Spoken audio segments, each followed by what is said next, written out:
to another Mission Shakeup. I am your host, Rebecca Lindhout, adult and children's consultant for WMU of North Carolina.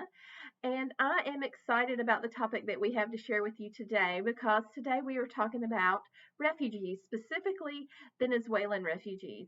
And I can tell you a lot about the refugee crisis in Venezuela. I can tell you a lot about the refugee crisis around the world. But I wanted to start with a video because sometimes I think it helps to see the faces. And so this is a video from the Southern Baptist Convention made by Dr. Chipwood, who is the IMB president, and he's going to be talking a little bit about the refugee situation there.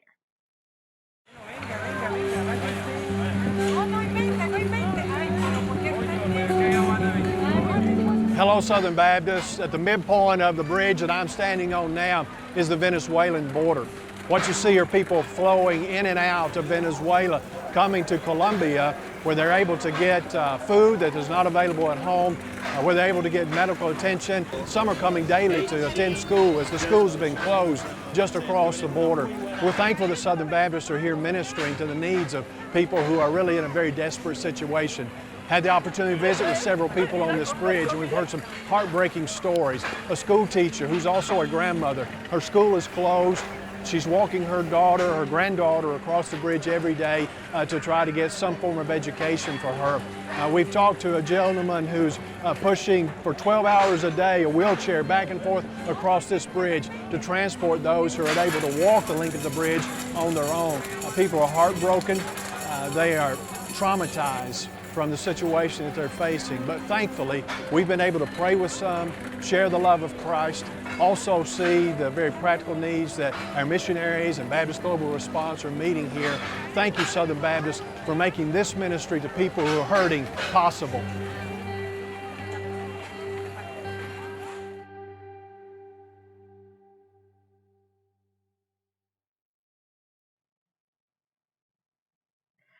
Okay, so I think that makes it so much more real to see the faces of the folks who are coming and going across that border. But many of them go just one way. Many of them are fleeing with everything that they have. And I think one of the things that I thought was so interesting about the Venezuelan refugee crisis is it's one of the biggest refugee crises in the world. Often when we think about refugees, we think about Afghanistan and Iraq and even Ukraine. But the Venezuelan refugee crisis has been going on since 1998, when basically a dictator took over Venezuela. And some of the things that have happened um, since Hugo Chavez came into power were just detrimental to the country. And then after him, Maduro took over, and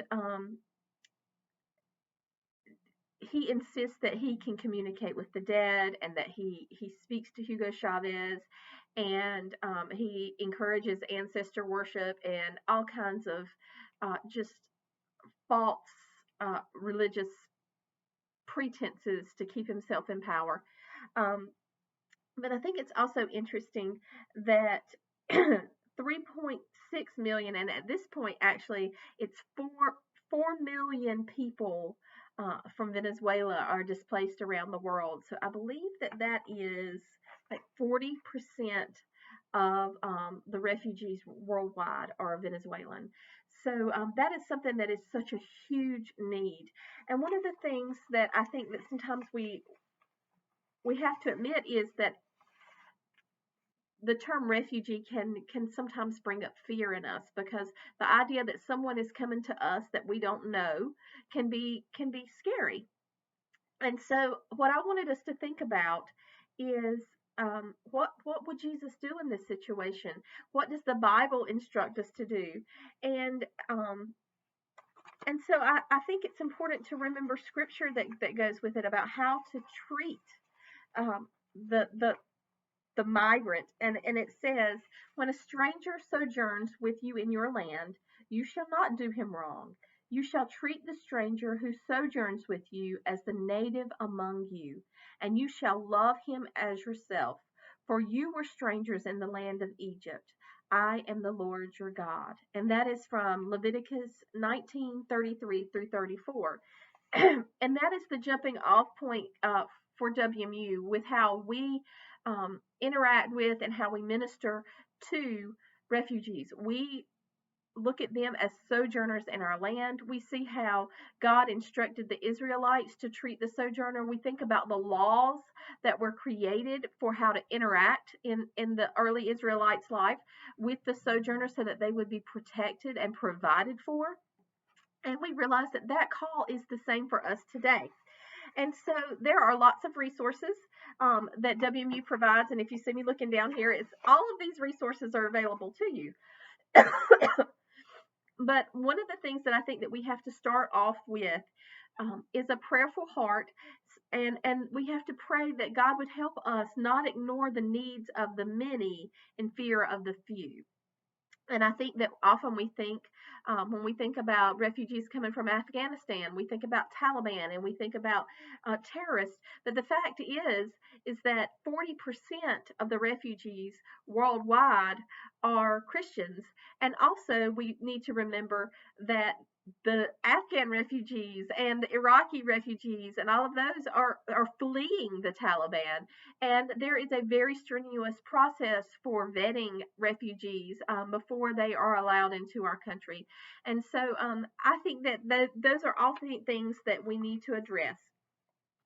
If you look on WMU.com under Compassion Ministries, there is a section just on refugee ministries. And I'm also going to be posting a refugees who they are page so that you can kind of talk with your women about who are refugees, where are they, and what can be part of our response to them. Also, there are classes that you can take at WMU.com under Compassion Ministries. I just took the refugee class. It cost $20, and I learned a lot about refugees. But also, I'm sharing with you some of the things that I have learned that I will be posting online that they allow us to share with groups when we are training. So one of those things is refugees, the church's response. And there are simple simulations. So that's in my bag for you today. This simple simulations. This is a way to talk about and engage your women in how would it feel to be a refugee. So there is a put yourself in their shoes activity where the ladies are asked to rank what they would leave behind and what would be the hardest and the easiest. There is also an emotion wall that you can do, and you write refugee in the center on a large piece of paper, and you invite participants to just write everything that they can think of about refugees on the wall, and then you give them a picture of a refugee. And then how do our thoughts and feelings about refugees change, if at all? And then you give them 30 seconds to reach into their purses, wallets, or backpacks and pull out their most prized possession. And then you go through a process of talking about why it's important and sharing with one another what they would have taken and why it was important. And then comparing that to a refugee who has to decide within minutes what they're going to leave sometimes. And then also there's an activity called Time Matters. And so that is simply you ask the ladies to go to a place separate from everyone else. You turn off the lights. They have to close their eyes for 3 minutes. You would not believe how hard it is to close your eyes for 3 minutes.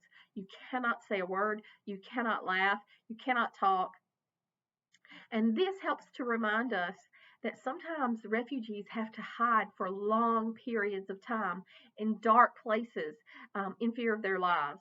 I know that is happening right now in the Ukraine. And you know, even though we're talking about Venezuelan refugees, the refugee crisis is at our door right now with the Ukraine as well. And so these are all activities that would be very, very well I think received by the ladies as far as very thought-provoking things.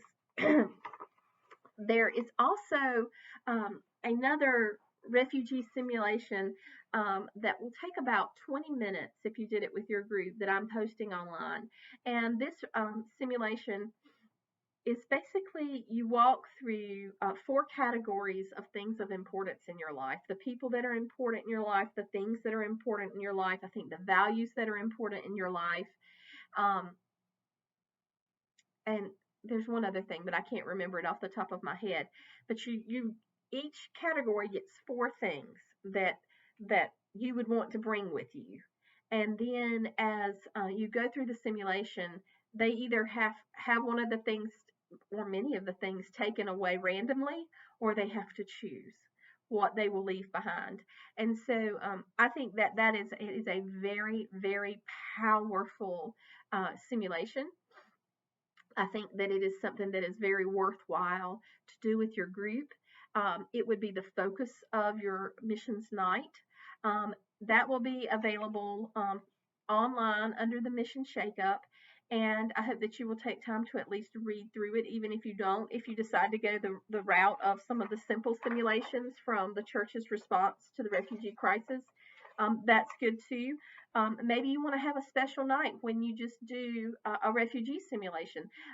There are simulations available on WMU's website as well that are longer simulations where you can actually, if you call WMU and talk to Sarah, she will help you set up a refugee simulation at your church where people begin to understand what it's like to go through customs, what it's like to register your kids for school, what it's like for people to talk to you forcefully in a language you don't understand, even though those people might be trying to help you.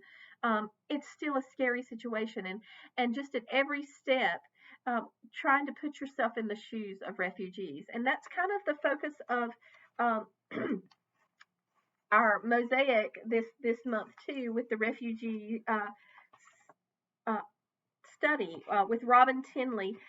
There is an interview with her that you can do on page 8 of your leader guide, and basically one of your ladies will be Robin, and one of you will be the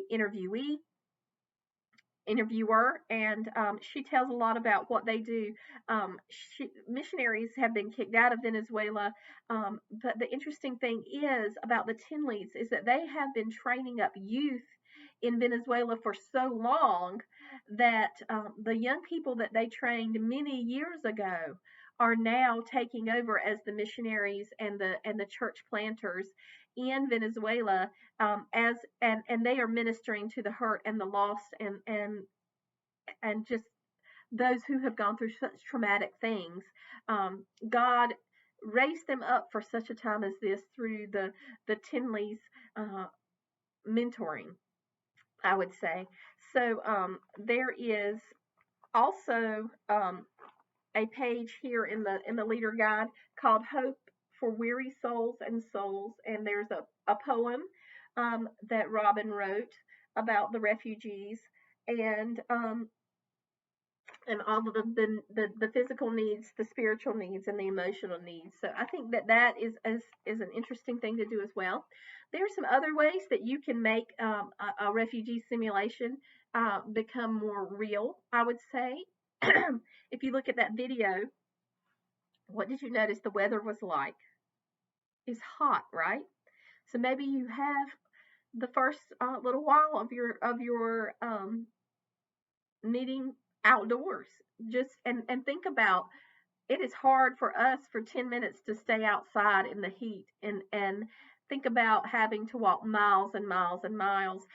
One of the refugees that it talks about in our mosaic, I think they said to walk 400 miles before they got to the kind of the border care station that the Tinleys have set up in Colombia. So a lot of these immigrants are coming to Colombia, and the Tinleys have a care station where they minister to those who come across the border, and they also send supplies to pastors who are in Venezuela. They send them a monthly food package so that they can stay there and still support their families, so that they don't become the refugees who are having to flee, and they can still minister on the ground there. Um, Another thing that you might want to think about is making your room really cold where your ladies are meeting. And after a while, they're going to wonder why it's so cold. And remind them also that although Venezuela is a hot tropical climate, the the mountains of Venezuela as you go into Colombia are wet and cold. And some of these refugees are fleeing in shorts and short sleeve shirts and flip flops, and they are taking this journey. And one of the very first things that the Tinleys often try to supply them with is shoes. In fact, that was one man's prayer before he got to the refugee care station, was that he prayed that God, these shoes are tearing my feet apart. Can you send me new shoes? And so he gets to the refugee station, and they give him new shoes and they bandage his feet. And I think that's truly one of those situations where when people are physically hurting, or if they are physically hungry, um, no amount of hearing the gospel or prayer will truly be able to sink in until we have met their physical needs. And so through Project Send Relief and through WMU's Compassion Ministries, those needs are being met. And so that is, those are all really awesome things. If you want a taste of Venezuela, this is called a cocozel or cocozet. I'm not 100% sure because the teas are palm trees, but I'm gonna say it's a cocozet. You can get them on Amazon if you just type in Venezuelan candy, and you can get them in boxes of 18, and they're not super expensive. So that would be a taste of what Venezuela might be like. There might be there are other recipes in the mosaic that you could try, especially if you are really into baking and cooking. There is an egg and rice recipe that looks really good. but um, but definitely be on the lookout on our webpage for simple simulations, um, for myths and truths that I'm going to be posting about refugees. Um, and then there is a simple personal reflection, and that has the scripture from Leviticus that I talked about at the beginning. And I am also going to be posting some pictures of Venezuelan refugees. So as you talk about them, make sure that the people are seeing the pictures. And it says, it gives this scripture again, and then it says, when you read this verse, in light of what you have learned about refugees, what comes to mind? How does this verse relate to the believer's response to refugees? I think sometimes um, we can hear things and we understand that we should be compassionate. But sometimes when we have to respond to it, when we have to write things down, when we have to say, how does this relate to my faith? It makes things a little more real for our WMU ladies. And it says, spend some time researching what organizations in the United States are doing to help with the resettlement of refugees. World Relief is one of the primary resettlement agencies. And then it gives 4 points of prayer here. It says, pray for individuals and families who are forced to flee their homes. Pray for protection as they flee. Pray that family units will be kept together.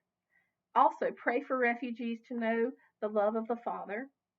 Pray for government officials to have wisdom in how to respond to those who have been displaced from their homes. And pray that churches and believers will be obedient and love refugees and show them the love of Jesus. So if we take our faith seriously, then we will take the refugee crisis seriously. And it's an ever growing crisis, but it is also one that we can help with. We can help through Send Relief. We can help by going to World Crafts and buying products that are made by some of the refugee ministries. Um, you can give money to places like the Christian Women's Job Corps in Nashville. They get refugees there who who train in ESL and help them get an education and a job. And then also there is a wonderful refugee placement and refugee ministry site called Welcome Houses throughout North Carolina. That was the focus of our our collection for missions extravaganza. And so there's one in Raleigh, there are two in Fayetteville, and there's others across the state. Um, Call them. They would love to know. They will give you a list of ways that you can help. And I can tell you that the first um, um, what's the word? Ukrainian refugees are already there. So we want to reach out as much as we can to all refugees from all places, regardless of the religious background. Because, like Annie Armstrong said, what did she say? The nations are coming to America, and we need to be prepared. And what else did Annie say? She said, God is bringing the nations of the world to America. The need for chapels and other aid is immediate. And that was in the 1920s and 30s, that Annie Armstrong made that cry for help with refugees, with the people of all the nations coming to America. And she saw that we are in such a strategic place of evangelism to refugees and to immigrants. And so let us open our arms and welcome the sojourners this month. And I hope that you will take the time to actually draw your women into conversation. Also, I want to let you know that we've got some dates on the calendar that you might want to go ahead and mark your calendars for. We have on October the 7th and 8th is our Kids Missions Day at Munda Vista, and this is going to be called All Around Nigeria. And so the kids are going to get to taste the tastes of Nigeria, to see some of the sights of Nigeria, hopefully to meet a Nigerian person. And there's also going to be a real missionary there, not from Nigeria, but from the Wycliffe Bible Translators training facility. They have a big training base for the Wycliffe Bible Translators, because not only do the Wycliffe Bible Translators translate the Bible, but they also do a lot of other missions related things. They do everything from teaching about agriculture there to training people to get their pilot's licenses there. So there is lots of ministries there, and we are going to have a missionary from the JAM. They call it the Ministry Training Center. It's called JAM, and it's an acronym, but I can't remember what it stands for. But they are sending some missionary speakers to us for that. So that is going to be on October the 8th. You can spend the night on the 7th if you choose. And then on October the 22nd, we will have a similar day at Truett. And then on May 6th at Camp Kell near Elizabeth City. So Eastern folks, we are coming to you. I will also be at the Eastern training for WMU on July 30th. So the leadership training on the 30th, I will see you there. There are other trainings in each region. I don't have those in front of me, but you can look on our website and you can see the dates for those.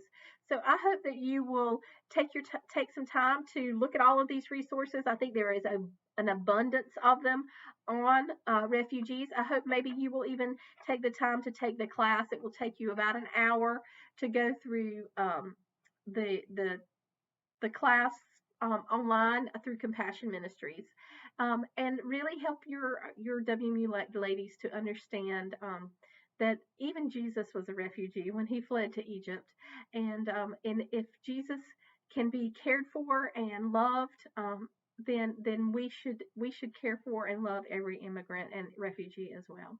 So have a great week, and I will see you next time.